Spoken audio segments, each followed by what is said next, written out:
we're meeting you on the couch today to introduce you to some faces behind Olive Tree Neurodivesity. I am Marlene and this is Christel, my daughter, who is the media manager and the person responsible for all the beautiful artwork that you've seen on our social media pages. Now we are here to tell you our story, which is a story of a family, a neurodiverse family, who had a front row seat on the roller coaster of the ride through all the difficulties and the delights of raising a neurodiverse child while still ourselves coming to terms with our own neurodiversity and also helping her to balance life. So thank you for joining me on the couch today, Christel. Yeah, thank you for having me. I guess we'd have to really start with you, being the parent and everything. Chicken and the egg. Yeah, something like that. I know that you have been diagnosed with dyspraxia. We are a neurodiverse family, so you have dyspraxia. But that was only something that you were diagnosed with later on in your life. So how did that affect you as a child? Well, I grew up at a time and a place where there wasn't much of an understanding of the neurodiversity. Back then, people were aware of dyslexia, but it wasn't really a big thing. And also the demands and the place where I grew up, there wasn't really much tolerance for differences. So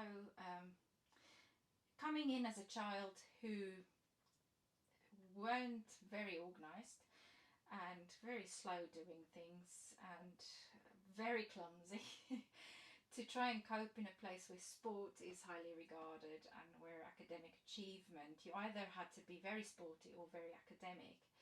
And then I came in there and I, up until the age of 10, I still couldn't really read. So if it wasn't for my standard 1 or grade 3 teacher who took the time to actually teach me to read and write, I would have really struggled. But it was difficult, and I was known as the clumsy one, and I was known as the daydreamer. People could see that I was working hard, but I was the daydreamer. My mind was forever wandering. And if you drew a line on the floor and got me to walk on the straight line, I would actually fall off of it. I don't really know of many people who could do that. So that wasn't very easy. So I have dyslexia, but as a child, I was only diagnosed at the age of 9. So before that, when was the first time that you started noticing that there was something different with the way that I was doing things? I guess in a way, because we were a neurodiverse family, being different was normal for us. Yeah. So I may have missed some things, but when you when you started school, you started off with great enthusiasm. You learned your sounds very quickly, because they were using a multisensory interactive synthetic phonics program, and you picked them up really quickly. But then you had to start blending those sounds to make words, and you were sounding out the words or the letters, but then you said a word that was completely random, nothing to do with the sounds that you've just sounded out. So that was the first point when I realised, oops, okay, something's not ticking here. You're taking a bit longer and it's having a bit more difficulty with that. But there were also a few other things as well. You also struggled tying shoelaces and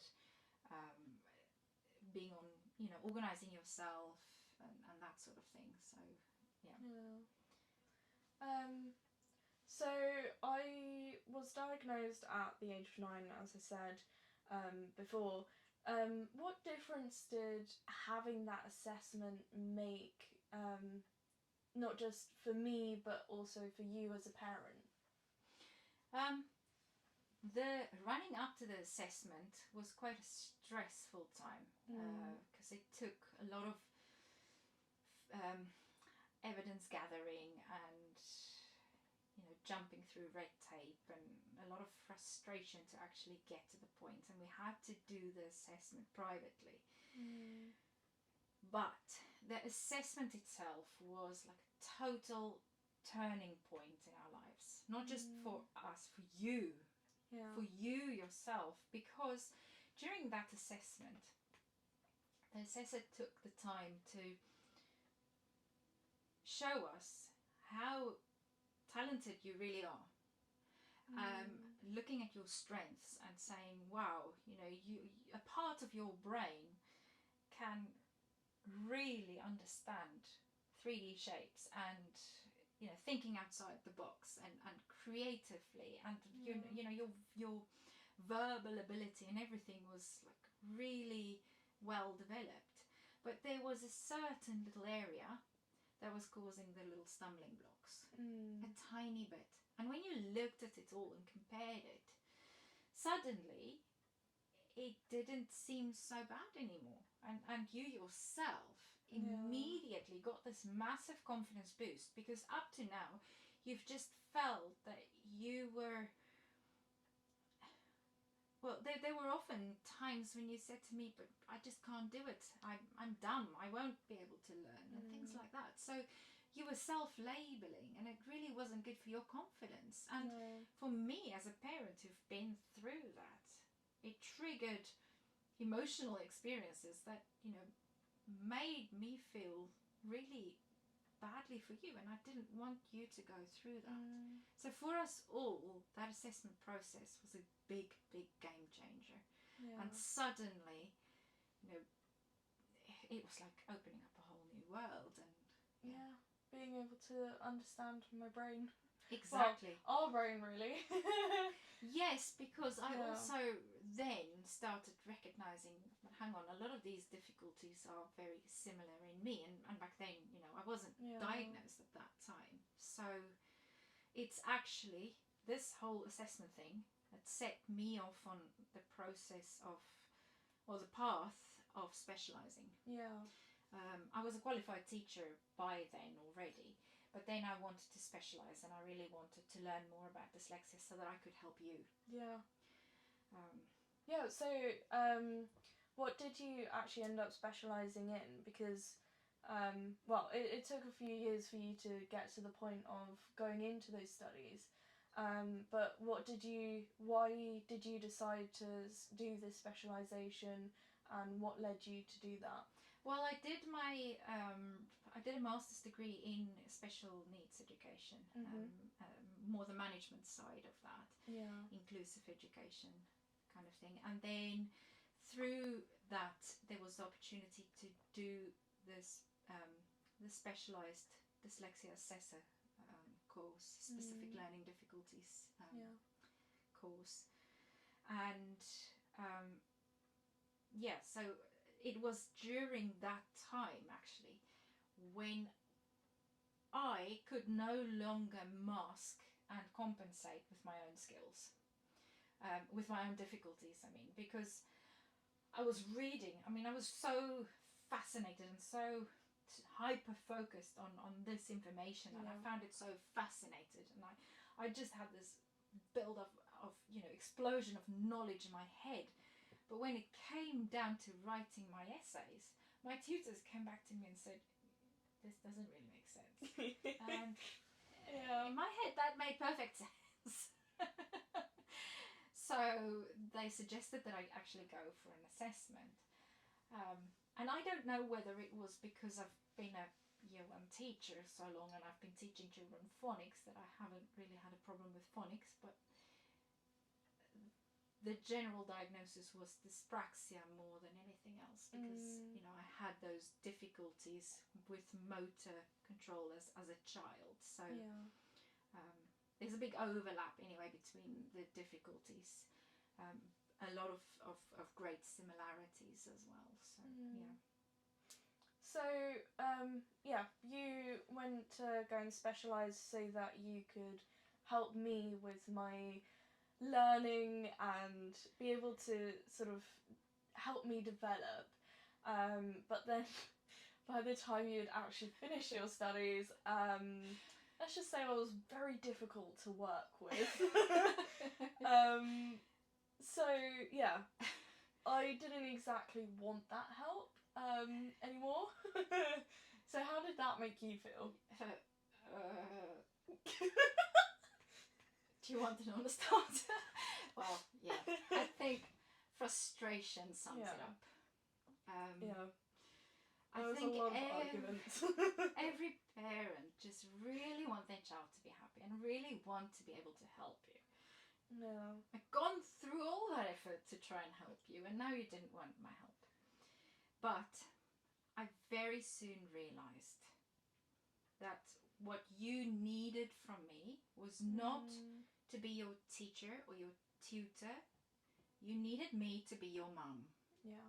You just needed me to support you, to build a relationship with you. There were other people looking after your academic side, and you just needed me to be your mum. Yeah. And you needed your dad to be your dad. Yeah. We could not provide you with academic skills. Somebody else could do that job. Yeah. And it was quite hard, but it was such an important learning curve for us as parents as well, and to understand that. So what we then started focusing on was your strengths. Yeah. Not trying to fix the difficulties, just focusing on building your strengths and giving you opportunities that you could actually go out and explore and really find out, what are you good at? Yeah. And celebrating those strengths rather than trying to fix the difficulties.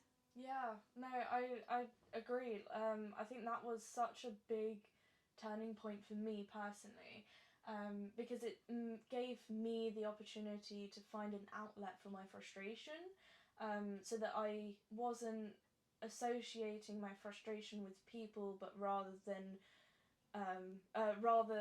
the difficulties that I was having, and understanding where all of that was coming from, and finding ways to, like I said, have an outlet. And yeah, basically sort of helping me to understand that actually having dyslexia is almost like a superpower. And yeah, having the confidence to so mum worked in the same school as that I was in for primary school, and we had an assembly where we basically were enlightening people on dyslexia and what it means to have dyslexia, and it was such an incredible experience that even like afterwards there was one of the teachers came up to me and said that one of the little children in her class actually said, "Oh, I wish I had dyslexia because it's so awesome. Like, it's just this whole other world that you live in. It's so cool." So just being able to understand this whole other incredible world and being able to see your strengths as a superpower rather than, oh, well, I'm alright with this, but I really suck at the other thing. What really reassured me as a parent was the time when you came up to me and you said to me, "Oh, Mum, I just love my dyslexic brain. It makes me think of the coolest things ever." And that's when I knew you own your label. Yeah. Your label doesn't own you. You own your label, and you are living up to this, and you are seeing the incredible strengths that you are getting with that. And it really encouraged us as a whole family as well. And we could celebrate the strengths within the family. Yeah. Because we all have difficulties, and yes, we could be compassionate with each other on that side, but we could really encourage each other on the strengths as well, and focusing on that, and Yeah. it was just beautiful to see how you Yeah. owned that. Yeah, well, it gave us the opportunity to celebrate the gifts that God gave us. So, yeah, no, that was a really incredible time, I think, in the journey of that we've taken. But yeah, I mean, saying that, we also had our really low points. Like when I went to secondary school, that was a very, very difficult time period, especially year 7. Yeah. I think we spent most of year 7 crying and praying. Yes. So that's what pulled us through. Yeah. Yeah, it was. But by the time that you reached your GCSEs and the pressures built up, you had a lot of really great support from the school, and you had developed independencies by that time, so that you could take responsibility for your learning, and that you were actually accepting help, still not from me, but from the right kind of people who could help you through your GCSEs. And that was also like really motivating for you to go on further with your studies. Did you find that you had that throughout my school years, did you find that you had support as a parent going through all of these emotions with me? Within the family, but I did feel a lack of somebody to talk to, really. It would have been nice at that time to have had a community of parents to say, oh, you know, my child's going through a similar thing. This is what I'm experiencing as a parent. You're not alone in this. I didn't really have that at the time. Probably because of the nature of my job, I couldn't really. You weren't really able to talk outside of the school. Yes. It was a difficult place for me to be in, being a teacher and a mum, and not really being able to be part of that community, and that's something that I really missed, and I see the need for as a parent to have somebody that you could talk to. But yeah, and then obviously going into university, going through all of these different hurdles, and basically getting to the point where I was able to, self-develop and everything. I got to the point where we'd developed this incredible relationship. And I'm so thankful for it as well.